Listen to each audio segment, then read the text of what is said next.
അസ്സലാമു അലൈക്കും സാക്കിർ ഭായ്. നിങ്ങളെ എനിക്ക് പരിചയപ്പെടുത്തിയത് എന്റെ അധ്യാപകനായ നാസിർ ഗുരുവാണ്.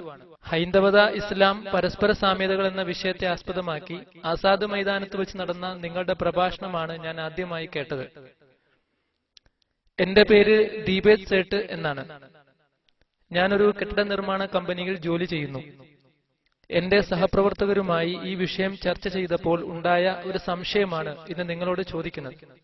ചോദ്യം ഇതാണ്: മുഗളന്മാർ ഇന്ത്യ ഭരിച്ചിരുന്ന സമയത്ത് അവർ ഹൈന്ദവ വേദഗ്രന്ഥങ്ങളിൽ നടത്തിയ കൈകടത്തലുകൾ കാരണമായിട്ടാണ് ഇന്ന് ഹൈന്ദവ വേദഗ്രന്ഥങ്ങളിൽ വൈരുദ്ധ്യങ്ങൾ കാണാൻ കാരണം. ഇത് സത്യമാണോ അതോ മിഥ്യയാണോ? ദയവായി വിശദീകരിക്കാമോ? നന്ദി. സഹോദരന്റെ ചോദ്യം മുഗളന്മാർ ഇന്ത്യയിൽ വന്നപ്പോൾ ഹൈന്ദവ വേദഗ്രന്ഥങ്ങളിൽ കൈകടത്തി വൈരുദ്ധ്യങ്ങളുണ്ടാക്കി. ഇത് സത്യമാണോ മിഥ്യയാണോ എന്നതാണ്. എന്റെ പഠനത്തിന്റെ അടിസ്ഥാനത്തിൽ അതൊരു മിഥ്യാധാരണയാണ്. പക്ഷെ ഹൈന്ദവർ പറഞ്ഞ ചില കാര്യങ്ങൾ വേദഗ്രന്ഥങ്ങളിൽ വന്നിട്ടുണ്ട്. ഇന്ത്യയിൽ അറബികൾ വരുന്നതിന് മുമ്പ് ഹിന്ദു എന്ന പദം ഹൈന്ദവ വേദഗ്രന്ഥങ്ങളിൽ എങ്ങും ഉണ്ടായിരുന്നില്ല. ഹിന്ദു എന്നത് ഒരു സ്ഥലപരമായ നിർവചനമാണ്. ഈ വാക്ക് ആദ്യമായി ഉപയോഗിച്ചത് അറബികളാണ്. അവർ ഇന്ത്യക്കാരെ ഹിന്ദികൾ എന്ന് വിളിക്കാറുണ്ട്. ഞാൻ ഇന്ന് സൗദി അറേബ്യയിൽ പോകുമ്പോഴും ഹിന്ദി എന്ന് തന്നെ വിളിക്കാറുണ്ട്. ഞാനൊരു ഹിന്ദിയാണ്. ഹിന്ദി എന്നത് സിന്ധു നദീ തടാകത്തിനടുത്ത് ജീവിക്കുന്ന വ്യക്തിക്ക് പറയുന്ന സ്ഥലപരമായ നിർവചനമാണ്. അതൊരു മതപരമായ നിർവചനമല്ല. അതുകൊണ്ടാണ് അറബികൾ ഇന്ത്യയിൽ വരുന്നതുവരേക്കും ഹിന്ദു എന്ന പദം ഹൈന്ദവ വേദഗ്രന്ഥങ്ങളിൽ ഉണ്ടായിരുന്നില്ല എന്ന് ജവഹർലാൽ നെഹ്റു പറഞ്ഞത്. മുഗളന്മാർ ഹൈന്ദവ വേദഗ്രന്ഥങ്ങളിൽ കൈകടത്തി എന്ന നിങ്ങളുടെ ചോദ്യത്തെ സംബന്ധിച്ച് പറയുകയാണെങ്കിൽ, ഒന്ന്, എന്റെ പഠനമനുസരിച്ച് മുഗളന്മാർ ഹൈന്ദവ വേദങ്ങളിൽ കൈകടത്തിയിട്ടില്ല. രണ്ട്, ഇനിയൊരു വാദത്തിനായി മുഗളന്മാർ കൈകടത്തിയെന്ന് തന്നെ വിചാരിക്കുക. ഒരിക്കൽ കൈകടത്തപ്പെട്ടതാണെങ്കിൽ നിങ്ങൾ ആ ഗ്രന്ഥങ്ങൾ ഉപേക്ഷിച്ചേക്കുക. നിങ്ങൾ അവ കൈകടത്തപ്പെട്ടിട്ടുണ്ടെന്ന് അംഗീകരിക്കുന്നുവെങ്കിൽ അവ ഉപേക്ഷിച്ചേക്കുക. നിങ്ങൾ കൈകടത്തലുകൾ നടത്തപ്പെട്ട ഗ്രന്ഥത്തെയാണോ പിൻപറ്റുന്നത്? കൈകടത്തലുകൾ നടത്തിയിട്ടില്ലാത്ത ഗ്രന്ഥത്തെ പിൻപറ്റൂ. അത് ഖുർആനാണ്. മുഗളന്മാർ ഹൈന്ദവ ഗ്രന്ഥങ്ങളിൽ കൈകടത്തിയെന്ന നിങ്ങളുടെ വാദമാണ് ശരിയെങ്കിൽ ആ വേദങ്ങളെ ഇനി ഉപേക്ഷിച്ചേക്കുക. 2 ഗ്ലാസ് വെള്ളമുണ്ടെന്ന് സങ്കല്പിക്കുക. ഒന്ന് ശുദ്ധജലമാണ്, മറ്റതിൽ ഒരാൾ കുറച്ച് ചെരുവെള്ളം തെളിച്ചു. അത് നിങ്ങളുടെ മുമ്പിലാണ് ചെയ്തത്. പക്ഷേ ഒരിക്കൽ അതിൽ ചെളി ചേർക്കപ്പെട്ടാൽ നിങ്ങൾക്കത് പുറത്തെടുക്കാൻ സാധ്യമല്ല. നിങ്ങൾ ആ ഗ്ലാസ്സിലെ വെള്ളം കുടിക്കുമോ? ഇല്ല. എന്തുകൊണ്ട്? നിങ്ങൾ കറുത്ത അഴുക്ക് അതിൽ ചേരുന്നത് സ്വന്തം കൺമുന്നിൽ കണ്ടതുകൊണ്ട് നിങ്ങൾക്കത് കുടിക്കാൻ സാധ്യമല്ല. നിങ്ങൾ ആ ഗ്ലാസ്സിലെ വെള്ളം കുടിക്കുമോ? ഇല്ല. അതുകൊണ്ട് മുഗളന്മാർ ഹൈന്ദവ ഗ്രന്ഥങ്ങളിൽ കൈകടത്തിയെന്ന നിങ്ങളുടെ അഭിപ്രായം ഒരു വാദത്തിനു വേണ്ടി ഞാൻ അംഗീകരിച്ചാൽ നിങ്ങൾ അതിനെ ഉപേക്ഷിച്ചോളൂ. ശുദ്ധമായ ഗ്രന്ഥത്തെ സ്വീകരിക്കൂ, ഖുർആൻ. ഇനി നിങ്ങൾ അവ കൈകടത്തപ്പെട്ടിട്ടില്ല എന്നാണ് പറയുന്നതെങ്കിൽ ഹൈന്ദവ വേദഗ്രന്ഥങ്ങളിൽ ഖുർആനിനെ പിൻപറ്റാൻ പറയുന്നുണ്ട്. മുഹമ്മദ് നബി സല്ലല്ലാഹു അലൈഹി വസല്ലമയെ പിൻപറ്റുവാൻ ഹൈന്ദവ വേദഗ്രന്ഥങ്ങളിൽ തന്നെ പറയുന്നുണ്ട്. കൈകടത്തപ്പെട്ടുവെങ്കിൽ അവ ഉപേക്ഷിക്കുക. ഇല്ലെങ്കിൽ അവയിൽ പറയുന്നത് നിങ്ങൾ ഏകനായ ദൈവത്തെ ആരാധിക്കണമെന്നാണ്. അതിനുള്ള ഉദ്ധരണികൾ ഞാൻ നേരത്തെ പറഞ്ഞുവല്ലോ. വേദഗ്രന്ഥങ്ങളിൽ അന്തിമ പ്രവാചകനായ മുഹമ്മദ് നബി സല്ലല്ലാഹു അലൈഹി വസല്ലമയെ പിൻപറ്റാനും പറയുന്നുണ്ട്. മുഹമ്മദ് നബി സല്ലല്ലാഹു അലൈഹി വസല്ലമയുടെ ആഗമനത്തെക്കുറിച്ചുള്ള ഉദ്ധരണികൾ ഹൈന്ദവ വേദഗ്രന്ഥങ്ങളിൽ നിന്നും നിങ്ങളുടെ മുമ്പിൽ ഉദ്ധരിക്കുവാൻ എനിക്ക് സാധിക്കും. ഹൈന്ദവ വേദങ്ങൾ വായിച്ചു നോക്കൂ. ഭവിഷ്യപുരാണം പർവത്രി, ഖണ്ഡത്രി, അധ്യയത്രി ശ്ലോകങ്ങൾ 5 മുതൽ 8 വരെ മുഹമ്മദ് നബി സല്ലല്ലാഹു അലൈഹി വസല്ലമയെ കുറിച്ച് പറയുന്നു.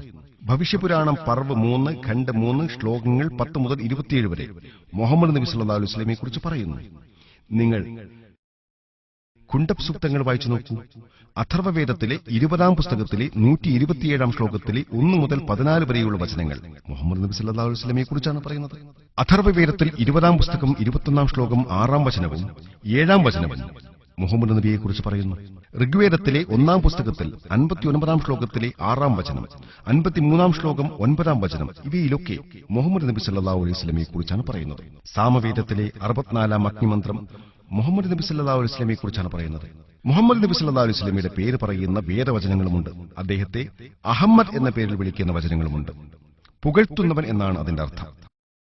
സാമവേദത്തിലെ കുത്തർച്ചിക്കിലെ 1500-ാം മന്ത്രം, ഇന്ദ്രയിലെ 2-ാം അധ്യായത്തിലെ 152-ാം മന്ത്രം, യജുർവേദത്തിലെ 31-ാം അധ്യായത്തിലെ 8-ാം വചനത്തിലും ഋഗ്വേദത്തിലെ 8-ാം പുസ്തകത്തിൽ 6-ാം കീർത്തനത്തിലെ 10-ാം മന്ത്രത്തിലും അഥർവവേദത്തിൽ 8-ാം പുസ്തകത്തിൽ 5-ാം കീർത്തനത്തിൽ 16-ാം മന്ത്രവും അഥർവവേദത്തിൽ 20-ാം പുസ്തകത്തിൽ 124-ാം കീർത്തനത്തിൽ 14-ാം മന്ത്രത്തിലും ഇവയിലെല്ലാം അഹമ്മദ് എന്ന പേരിൽ തന്നെയാണ് പറയുന്നത്. മുഹമ്മദ് എന്ന പേരിൽ പറയുന്ന വചനങ്ങളുമുണ്ട്. അദ്ദേഹത്തെ നരാശംസ എന്ന് വിളിക്കുന്നുണ്ട്. നർ എന്നാൽ മനുഷ്യൻ, ഷൻസ എന്നാൽ പ്രശംസ. അപ്പോൾ നരാശംസ എന്നാൽ പ്രശംസക്കർഹനായ മനുഷ്യനെന്നാണ്. അതുകൊണ്ട് നിങ്ങൾ ഈ പദം അറബി ഭാഷയിലേക്ക് പരിഭാഷപ്പെടുത്തുമ്പോൾ മുഹമ്മദ് എന്ന പദം ലഭിക്കുന്നതായി കാണാം. അദ്ദേഹത്തെ മുഹമ്മദ് എന്ന അർത്ഥം വരുന്ന നരാശംസ എന്ന പേരിൽ നിരവധി വേദവചനങ്ങളിൽ പറയുന്നുണ്ട്.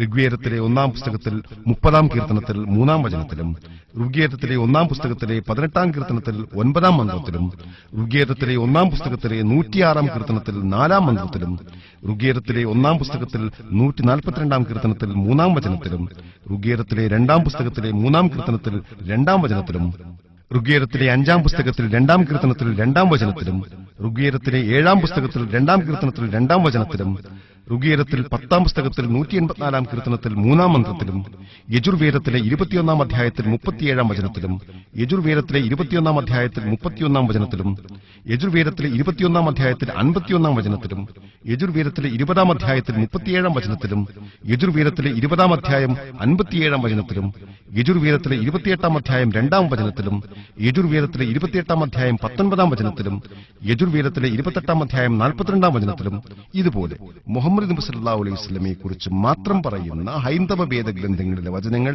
ഉദ്ധരിച്ചുകൊണ്ടേയിരിക്കാൻ സാധിക്കും. അതുകൊണ്ട് ഏകനായ ദൈവം മാത്രമേ ഉള്ളൂവെന്നും അവൻ മാത്രമേ ആരാധനക്കർഹനായിട്ടുള്ളൂവെന്നും അന്തിമ പ്രവാചകനായ മുഹമ്മദ് നബി സല്ലല്ലാഹു അലൈഹി വസല്ലമയെ പിൻപറ്റണമെന്നും നിങ്ങളുടെ ഹൈന്ദവ വേദഗ്രന്ഥങ്ങൾ പറയുന്നു.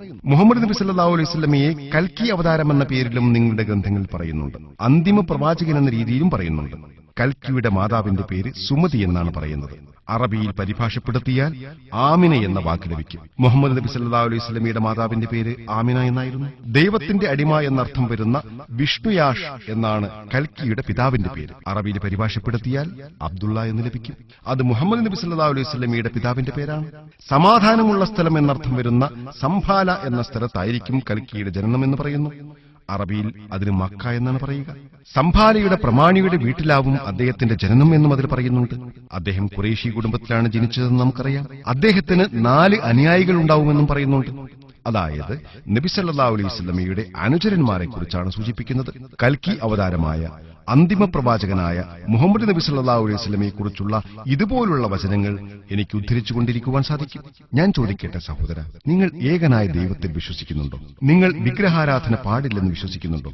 അതെ, ആസാദ് മൈതാനത്തിലെ നിങ്ങളുടെ പ്രഭാഷണം കേട്ടതിന് ശേഷം വിഗ്രഹാരാധന നിഷിദ്ധമാണ് എന്നാണ് ഞാൻ വിശ്വസിക്കുന്നത്. അതുകൊണ്ട് ഇത്തരം കാര്യങ്ങളെല്ലാം ഇപ്പോൾ എനിക്ക് വളരെ വ്യക്തമായി പറയാം.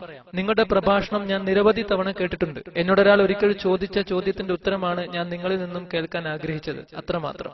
മുഹമ്മദ് നബി സല്ലല്ലാഹു അലൈഹി വസല്ലം അന്തിമ പ്രവാചകനാണെന്ന് നിങ്ങൾ വിശ്വസിക്കുന്നുണ്ടോ? അതെ, തീർച്ചയായും. ലാ ഇലാഹ ഇല്ലല്ലാഹ് മുഹമ്മദുർ റസൂലുള്ളാഹ് എന്നതിൽ ഞാൻ വിശ്വസിക്കുന്നു. മാഷാ അല്ലാഹ്. അള്ളാഹു നിങ്ങൾക്ക് അർഹമായ പ്രതിഫലം നൽകട്ടെ എന്ന് ഞാൻ പ്രാർത്ഥിക്കുന്നു. എനിക്ക് നിങ്ങൾ പറഞ്ഞ ആശയങ്ങൾ വ്യക്തമായി മനസ്സിലാക്കാൻ സാധിച്ചു. നിങ്ങളുടെ എല്ലാ നല്ല പ്രവൃത്തികൾക്കും ഞാൻ നന്ദി രേഖപ്പെടുത്തുന്നു. അള്ളാഹു നിങ്ങൾക്ക് പ്രതിഫലം നൽകുമാറാകട്ടെ. ഒരു വ്യക്തി ദൈവത്തിന് കീഴ്പ്പെടുമ്പോൾ ഇസ്ലാമിക ലോകത്ത് അദ്ദേഹത്തെ മുസ്ലിം എന്ന് വിളിക്കുന്നു. ഞങ്ങളുടെ മനസ്സുകളിലുള്ള തെറ്റിദ്ധാരണകൾ മാറ്റാൻ നിങ്ങൾ നടത്തുന്ന ഈ പ്രവർത്തനങ്ങൾക്കെല്ലാം ഞാൻ നന്ദി രേഖപ്പെടുത്തുന്നു. ശരിയാണ്, ഞാൻ നിങ്ങളുടെ സംഭാഷണം തടസ്സപ്പെടുത്തിയതിന് ക്ഷമ ചോദിക്കുന്നു. ഞാൻ സാധാരണയായി സംസാരിക്കുന്നത് ഗുജറാത്തി ഭാഷയാണ്. അള്ളാഹുവിനെ കീഴ്പ്പെടുന്ന വ്യക്തിയാണ് മുസ്ലിം എന്ന് വിളിക്കുന്നത് എന്ന നിങ്ങളുടെ നിർവചനം കേട്ട നാൾ മുതൽ ആരെങ്കിലും എന്നോട് എന്റെ മതം ഏതെന്ന് ചോദിച്ചാൽ മുസ്ലിം എന്നാണ് ഞാൻ പറയുക. എന്റെ സുഹൃത്ത് അത് കേട്ടപ്പോൾ സ്തബ്ധനായിപ്പോയി. ഞാൻ ഗുജറാത്തിയാണ് സാധാരണയായി സംസാരിക്കാറുള്ളത്. ഇപ്പോൾ ഞാനൊരു മുസ്ലിമാണ്. ഞാൻ ജനിച്ചത് ഒരു മുസ്ലിം കുടുംബത്തിലല്ല. പക്ഷേ ഏത് കുടുംബത്തിൽ ജനിച്ചു എന്നതൊരു പ്രശ്നമല്ലെന്ന് എനിക്കറിയാം. എനിക്ക് സത്യം ബോധ്യപ്പെട്ടപ്പോൾ ഞാനത് പഠിക്കുകയുണ്ടായി. ഞാൻ മനസ്സിലാക്കിയ കാര്യങ്ങൾ മറ്റുള്ളവരോട് പറയുകയും പ്രചരിപ്പിക്കുകയും ചെയ്യുന്നുണ്ട്. എന്നെ കൊണ്ട് സാധിക്കുന്നത് പോലെ ചെറിയ തോതിൽ ലഘുലേഖകളും മറ്റും നൽകാറുണ്ട്. നന്ദി സാർ. നന്ദി സഹോദര, നന്ദി. ഞാൻ നിങ്ങളെ അഭിനന്ദിക്കുന്നു. അള്ളാഹു നിങ്ങൾക്ക് സ്വർഗം നൽകുമാറാകട്ടെ. നിങ്ങൾക്ക് എന്തെങ്കിലും സംശയങ്ങളുണ്ടെങ്കിൽ ഞങ്ങളുമായി ബന്ധപ്പെടാവുന്നതാണ്. അതിൽ ഞങ്ങൾക്ക് സന്തോഷമേ ഉള്ളൂ. വളരെയധികം നന്ദി.